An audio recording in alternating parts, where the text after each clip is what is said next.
မနှက်ပြန်29ရက်3လ2026ကအင်္ဂလိပ်ပြက်ကလေးရရောဗမာပြက်ကလေးရရောနက်ခတ်ပြက်ကလေးရရောအလွန်ကောင်းတဲ့ရက်တည်းဖြစ်ပါတယ်နော်အဲ့တော့မနှက်ပြန်ကအများပြည်သူရုံးပိရက်တည်းလည်းဖြစ်ပါတယ်ပြီးတဲ့အခါကျတော့ကျွန်တော်တို့ဘယ်လိုပြောရမလဲရက်ရာစာလည်းဖြစ်တယ်ဗျရက်ရာစာလည်းဖြစ်တယ်ပြီးတဲ့အခါကျလို့ရှိရင်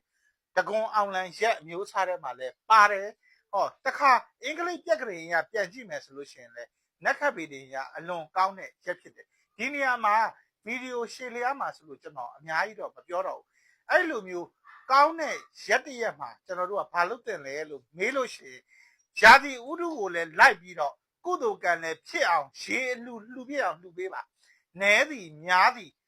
ဗราဏမဟုတ်ပါဘူးရေလှူလိုက်မယ်ဆိုတာဆိုရင်ရွှေလှူတာထက်တောင်ပို့ပြီးတန်ဖိုးရှိတဲ့နေ့ပါ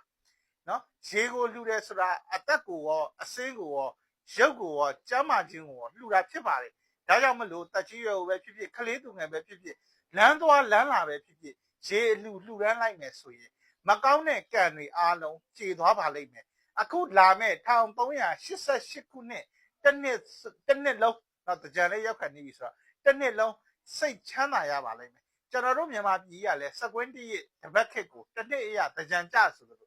တင်းပြန်ကာလလည်းရောက်ချိန်နှီးပြီဖြစ်တဲ့အတွက်ကံတွေမကောင်းတဲ့ကံတွေမကောင်းတဲ့အညံ့တွေဂျိုစည်းဂျိုနင်းတွေကိုခြေတဲ့ရရရေလှူတာကိုလှူပြအောင်လှူပါလို့အကြံပေးပါတယ်ကျေးဇူးတင်ပါတယ်